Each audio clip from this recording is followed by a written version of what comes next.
Hey whales, good evening. It is Monday, June the 9th. Let's recap the markets and go over OSCR for tomorrow's trading session. And for those that don't know me though, I'm a full-time trader. I do these updates every single day.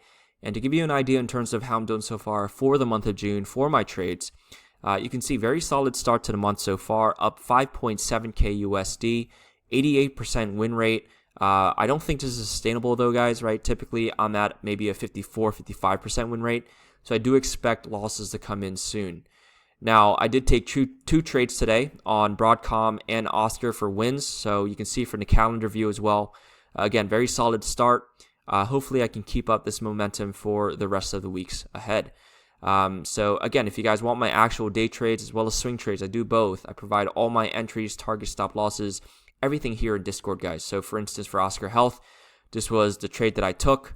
Right, so you get the entry zones, target stop losses, everything here. For instance, for like Planet Labs, right, for Rigetti Computing, you get all the entry zones every single day, every morning, to make sure that you have the best chance at winning. So I look forward to trading alongside you. The link is in the bio for you to join. Okay, so with that said, let's jump into OSCR here. Now, overall bias, guys, you can see from the structure, I'm still leaning bullish. Right now, there's multiple things that can happen on the intraday timeframes, especially at these levels here. So we'll go over that. But typically, what I'm seeing right now is a wave 1, 2, 3, 4, 5, finishing off all of a wave 1 impulse. For a WX, you can see the X is a flat where it broke above the wave 5 high, and then down for a Y for a potential bottom for a wave 2. Okay, now if you take a look from the swing highs down to the swing lows, if we take some fib levels, you can see we did take the 1-to-1 to 1618 level. So this is definitely a flat zone where a bottom is could be forming here. Okay, so potential for this wave 2 to be in already. Now, there is a surprise where we could be putting in a double correction.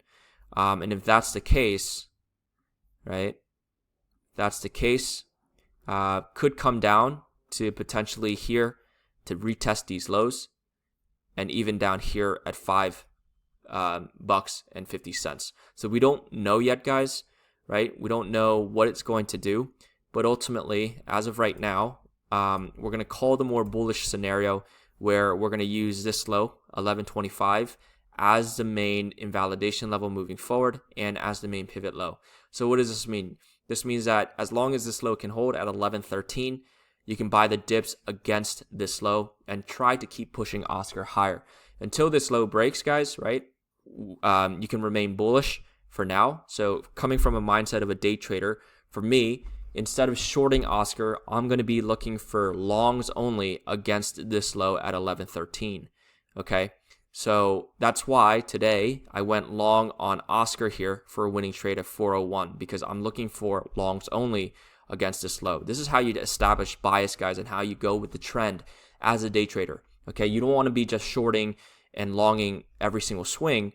You want to make sure you get your bias first. So my bias is that I'm bullish against this low, and you want to keep going with that trend. You only want to look for longs, right? Because it's easier to win once you establish that bias. Okay, so what's going to happen? Multiple things, right? If we're calling this the bullish path, it can put in a wave 1. Maybe the 2 wave is in. We don't know yet. But if it is, right, we're looking for extensions higher. So how high can OSCR go? So if I take the swing lows to the swing highs, we're looking for potential wave 1, 2, 3, between $20 and $22.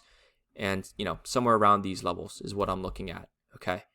So hopefully OSCR can get to 20 to 22, right? It's all in theory, but we're looking for a retest of these highs again before the markets are going to decide whether or not it can keep pushing higher or, come back down and retest some levels. But this is sort of what I'm looking at overall.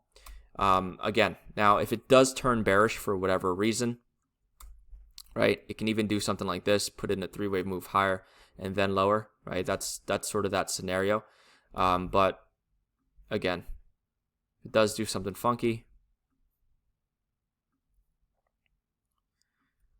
right? I mean, these main zones would be the levels that I'm looking at, right? We're not out of the woods yet, guys, right? We're not out of the woods yet, but just building some confluence.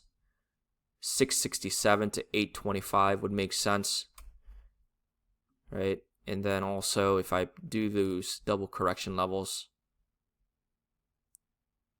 okay? So I'm just building confluence, guys, right?